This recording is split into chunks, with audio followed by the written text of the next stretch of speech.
ವೀಕ್ಷಕರೇ, ಇವತ್ತಿನ ವಾರ ಭವಿಷ್ಯ ಕಾರ್ಯಕ್ರಮದಲ್ಲಿ ಇಡೀ ವಾರದ ವಿಶೇಷತೆ ಹಾಗೂ 12 ರಾಶಿಗಳ ಜೊತೆಗೆ ನೀವು ನೇರವಾಗಿ ಕರೆ ಮಾಡಿ ನಿಮ್ಮ ಸಮಸ್ಯೆಗಳಿಗೆ ಪರಿಹಾರವನ್ನು ಪಡ್ಕೋಬಹುದು.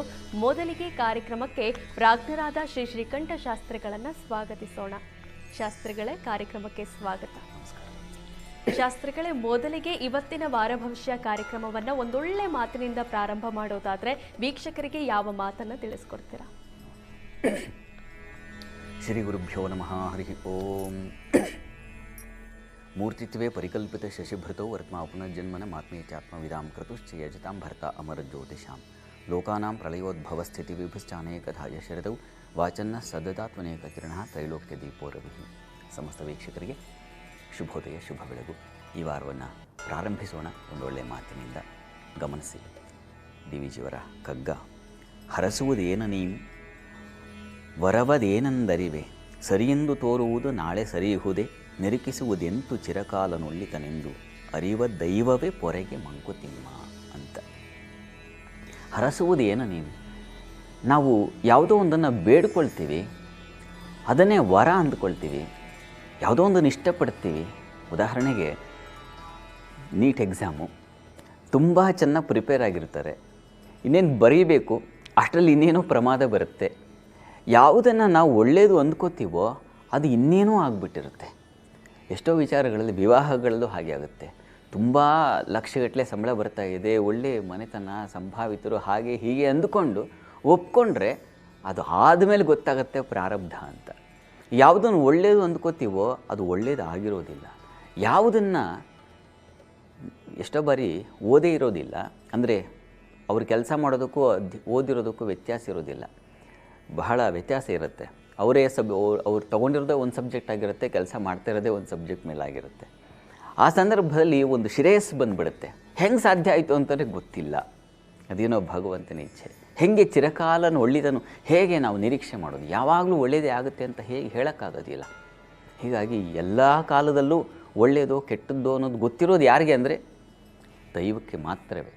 ಹೀಗಾಗಿ ಆ ದೈವಕ್ಕೆ ಬಿಟ್ಬಿಡಬೇಕು. ನಾನು ಏನು ಆಯ್ಕೆ ಮಾಡ್ಕೊಳ್ತೀನೋ ಅದು ನನ್ನ ಪಾಲಿಗೆ ನಾನು ಅಂದ್ಕೊಳ್ತೀನಿ, ಬಹುಶಃ ತುಂಬ ಚೆನ್ನಾಗಿರುತ್ತೆ, ತುಂಬ ಚೆನ್ನಾಗಿರ್ತೀನಿ, ಅಥವಾ ನನಗೆ ಇದು ಒಳ್ಳೆಯದಾಗುತ್ತೆ, ಶ್ರೇಯಸ್ಸು ಯಶಸ್ಸನ್ನು ತಂದುಕೊಡುತ್ತೆ ಅಂತ ಅಂದ್ಕೊಂಡು ಕಾಲಿಟ್ಟರೆ ಅದು ಇನ್ನೇನೋ ಅಪಮಾನವನ್ನು, ಅಭಿಮಾನ ಕಳೀತಕ್ಕಂಥದ್ದನ್ನು ಇನ್ನೇನೋ ಮಾಡಿಬಿಡಬಹುದು.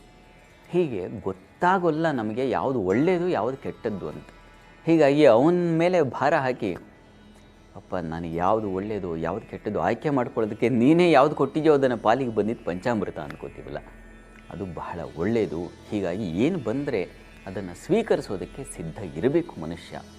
ಅದನ್ನು ಈ ಕಗ್ಗ ಸೂಚಿಸ್ತಾ ಇದೆ. ಹೀಗಾಗಿ ಬಂದಿದ್ದನ್ನೆಲ್ಲ ಸ್ವೀಕರಿಸೋದು ಹೇಳ್ತಾರಲ್ಲ, ಬಂದಿದ್ದೆಲ್ಲ ಬರಲಿ, ಭಗವಂತನ ದಯೆ ಇರಲಿ ಅಂತ. ಆ ರೀತಿಯಲ್ಲಿ ನಮ್ಮ ಮುಂದಿನ ಹೆಜ್ಜೆಗಳನ್ನು ಇಡೋಣ. ಇದು ಈ ವಾರದ ಮಾತು. ಸರಿ ಶಾಸ್ತ್ರಿಗಳೇ, ನೋಡಿದ್ದು ಸುಳ್ಳಾಗಬಹುದು, ಹೇಳಿದ್ದು ಸುಳ್ಳಾಗಬಹುದು, ನಿಧಾನಿಸಿ ಯೋಚಿಸಿದಾಗ ನಿಜ ತಿಳಿಯುತ್ತೆ ಅನ್ನೋದು ನಿಮ್ಮ ಮಾತಿನ ಅರ್ಥ. ಈಗ ಇಡೀ ವಾರದ ವಿಶೇಷತೆಯನ್ನು ತಿಳಿಸೋದಾದರೆ ಗಮನಿಸೋಣ. ಈ ವಾರದಲ್ಲಿ ಪ್ರಧಾನವಾಗಿ ಏನನ್ನು ನಿರೀಕ್ಷಿಸ್ತೀವಿ, ಏನಿದೆ ವಿಶೇಷ ಅಂತಂದರೆ, ಅಧಿಕ ಮಾಸ ನಡೀತಾ ಇದೆ. ಅದರ ಹೊರತಾಗಿ ಒಂದು ಶುಕ್ರವಾರ ದಿವಸ ಮಿಥುನ ರಾಶಿಗೆ ಬುಧ ಪ್ರವೇಶ ಇದೆ. ಬುಧ ಸಂಕ್ರಮಣ ಅಂತ ಕರೀತಾರೆ ಇದನ್ನು. ಬುಧ ಈ ಇಷ್ಟು ದಿವಸ ಮಿತ್ರಕ್ಷೇತ್ರದಲ್ಲಿ, ಅಂದರೆ ವೃಷಭ ರಾಶಿಯಲ್ಲಿದ್ದಂಥವನು ಈಗ ಈ ಬರೋ ವಾರದ ಅಂತ್ಯದ ವೇಳೆಗೆ ಆತ ಸ್ವಕ್ಷೇತ್ರವನ್ನು ಪ್ರವೇಶ ಮಾಡ್ತಾನೆ. ಅಲ್ಲಿ ಒಳ್ಳೆಯ ಫಲ. ಸ್ವಕ್ಷೇತ್ರದಲ್ಲಿ ಗ್ರಹಗಳು ಸಂಚರಿಸುವಾಗ ಅದರಲ್ಲೂ ಬುಧ ತುಂಬ ನಿಪುಣ ಗ್ರಹ, ಜಾಣ್ಮೆಯ ಗ್ರಹ. ಹೀಗಾಗಿ ವಿಕತ್ತನಃ ಕಲಾವಿದಗ್ಧಃ ಅಂತ ಹೇಳುತ್ತೆ, ಪ್ರಿಯಂಬದಃ ಸೌಖ್ಯರತಃ ಅಂತೆಲ್ಲ ಹೇಳುತ್ತೆ. ಹೀಗಾಗಿ ಒಳ್ಳೆಯ ಉತ್ಕೃಷ್ಟವಾದ ಫಲಗಳನ್ನು ತಂದುಕೊಡ್ತಾನೆ ಬುಧ. ಹೀಗಾಗಿ ಯಾರ್ಯಾರಿಗೆ ಇಂಥ ಬುಧನಿಂದ ವಾಚಾಳಿತನ ಬರುತ್ತದೆ, ಯಾರು ಕಲಾ ನಿಪುಣರಾಗ್ತಾರೆ, ಯಾರು ಶಾಸ್ತ್ರಜ್ಞರಾಗ್ತಾರೆ, ಯಾರು ಜ್ಯೋತಿಷಿಗಳಾಗ್ತಾರೆ. ಬುಧ ಜ್ಯೋತಿಷ್ಯಕ್ಕೆ ಅಧಿಪತಿ. ರವಿ ಬುಧರು ಸೇರಿಬಿಟ್ರಂತೂ ಅವನು ಜ್ಯೋತಿಷ್ಯ ಶಾಸ್ತ್ರದಲ್ಲಿ ಆಸಕ್ತಿ ಮತ್ತು ಅದರಲ್ಲಿ ಪ್ರಸಿದ್ಧಿ ಎಲ್ಲ ಬಂದುಬಿಡುತ್ತೆ ಅಂತೆಲ್ಲ ಇದೆ. ಹೀಗಾಗಿ ಬುಧನಿಂದ ಯಾರಿಗೆ ಅಂಥ ಒಂದು ಶುಭ ಫಲ ಇದೆ ನಾವು ರಾಶಿ ಫಲ ನೋಡುವಾಗ ಗಮನಿಸೋಣ. ಇದು ಈ ವಾರದಲ್ಲಿ ನಾವು ಕಾಣ್ತಕ್ಕಂಥ ಒಂದು ಪ್ರಮುಖವಾದ ವಿಶೇಷ.